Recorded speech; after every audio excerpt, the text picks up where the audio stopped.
بسم اللہ الرحمن الرحیم۔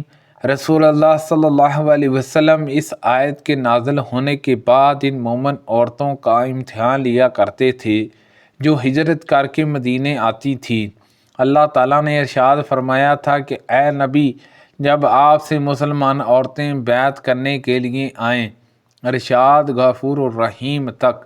عروہ نے بیان کیا کہ عائشہ رضی اللہ عنہا نے کہا، چنانچہ جو عورت اس شرط آیت میں مذکورہ یعنی ایمان وغیرہ کا اقرار کر لیتی، نبی کریم صلی اللہ علیہ وسلم اس سے زبانی طور پر فرماتے کہ میں نے تمہاری بیعت قبول کر لی، اور ہرگز نہیں۔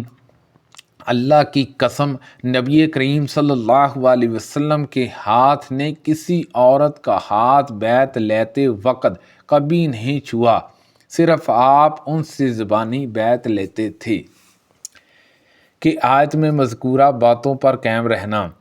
اس روایت کے مطابق یونس و عمر اور عبد الرحمن بن اسحاق نے ظاہری سے کی، اور اسحاق بن راشد نے ظاہری سے بیان کیا کہ ان سے عروہ اور عمرو بنت عبد الرحمن نے کہا، میں نے زبیر سے سنا، انہوں نے اکرمہ سے، اور انہوں نے ابن عباس رضی اللہ عنہما سے اللہ تعالیٰ کے ارشاد اور بلی باتوں اور اچھے کاموں میں آپ کی نافرمانی نہ کریں گی کے بارے میں انہوں نے کہا، یہ بھی ایک شرط تھی جسے اللہ تعالیٰ نے نبی کریم صلی اللہ علیہ وسلم سے بیعت کے وقت عورتوں کے لیے ضروری قرار دیا تھا۔ ہم نبی کریم صلی اللہ علیہ وسلم کی خدمت میں حاضر تھے۔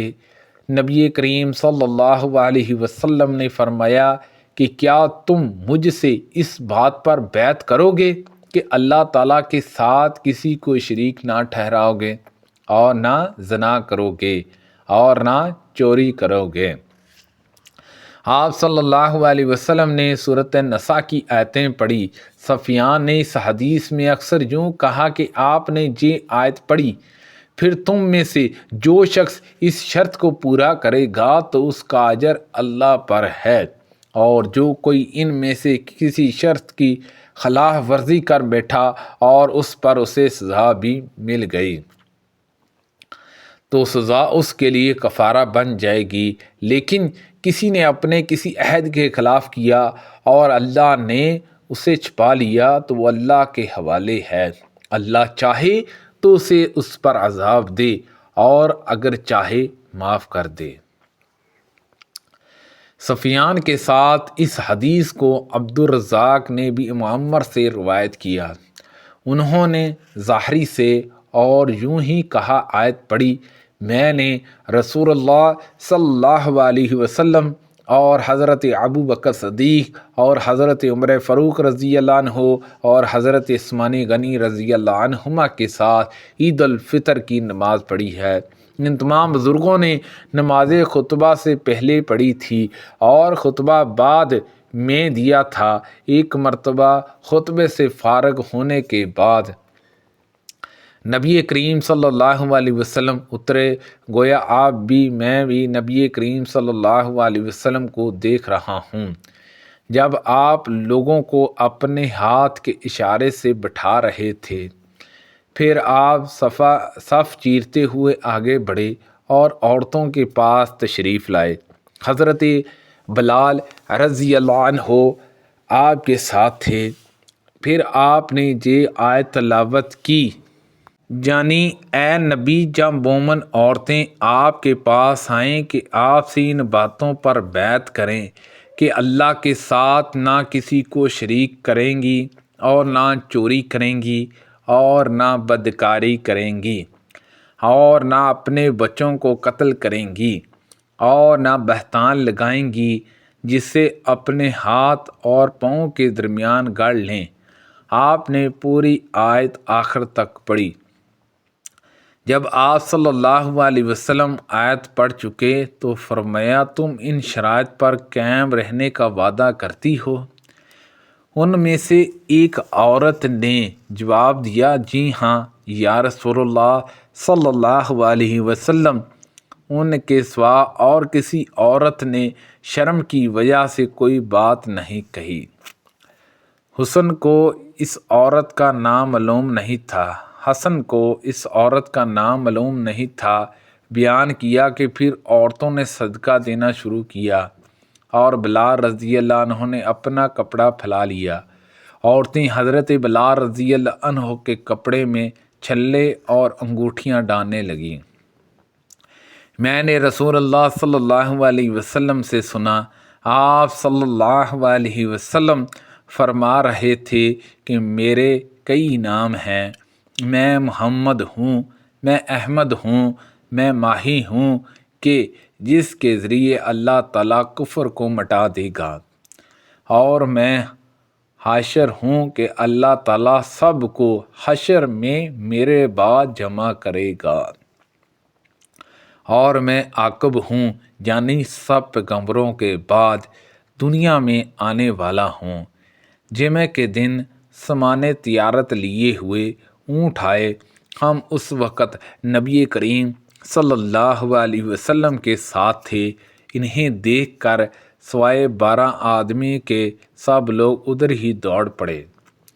اس پر اللہ تبارک تعالیٰ نے یہ آیت نازل کی، یعنی اور بعض لوگوں نے جب کبھی ایک سودے یا تماشے کی چیز کو دیکھا تو اس کی طرف دوڑے ہوئے پھیل گئے۔ میں ایک غزوہ تبوک میں تھا اور میں نے منافقوں کے سردار عبداللہ بن ابی کو یہ کہتے سنا کہ جو لوگ مہاجرین رسول اللہ صلی اللہ علیہ وسلم کے پاس جمع ہیں ان پر خرچہ نہ کرو تاکہ وہ خود ہی رسول اللہ صلی اللہ علیہ وسلم سے جدا ہو جائیں گے۔ اس نے یہ بھی کہا، اب اگر ہم مدینہ لوٹ کر جائیں گے تو عزت والا وہاں سے ذلت والوں کو نکال باہر کرے گا۔ میں نے اس کا ذکر اپنے چاچا سعد بن عبید انصاری سے کیا، جہاں حضرت عمر رضی اللہ عنہ سے اس کا ذکر کیا۔ راوی کو شک تھا، انہوں نے اس کا ذکر نبی کریم صلی اللہ علیہ وسلم سے کیا۔ نبی کریم صلی اللہ علیہ وسلم نے مجھے بلایا، میں نے تمام باتیں آپ کو سنا دیں۔ نبی کریم صلی اللہ علیہ وسلم نے عبداللہ بن ابی اور اس کے ساتھیوں کو بلاوا بھیجا۔ انہوں نے قسم کھا لی، کہا کہ انہوں نے اس طرح کی کوئی بات نہیں کہی تھی۔ اس پر نبی کریم صلی اللہ علیہ وسلم نے مجھ کو جھوٹا سمجھا اور عبداللہ کو سچا سمجھا۔ مجھے اس کا اتنا صدمہ ہوا کہ ایسا کبھی نہیں ہوا تھا۔ پھر میں گھر میں بیٹھا رہا۔ میرے چاچا نے کہا کہ میرا خیال نہیں تھا کہ نبی کریم صلی اللہ علیہ وسلم تمہاری تکذیب کریں گے اور تم پر ناراض ہوں گے۔ پھر اللہ تعالیٰ نے یہ صورت نازل کی، اذا جاءک المنافقون، جب منافق آپ کے پاس آتے ہیں۔ اس کے بعد نبی کریم صلی اللہ علیہ وسلم نے مجھے بلوایا اور اس صورت کی تلاوت کی اور فرمایا کہ اے زید، اللہ تعالیٰ نے تم کو سچا کر دیا۔ سبحان اللہ عز و جل۔ اللہ پاک سے دعا ہے کہ اللہ پاک ان حدیثوں پر عمل کرنے کی توفیق عطا فرمائے۔ کو پڑھنے میں غلطی کوتاہی ہو گئی ہو تو اللہ پاک معاف فرمائے۔ اللہ پاک ہم سب کو صحت و تندرستی عطا فرمائے۔ صدقہ جاریہ سے زیادہ لوگوں تک شیئر کیجیے، آمین، بجاہ النبی الامین صلی اللہ علیہ وسلم۔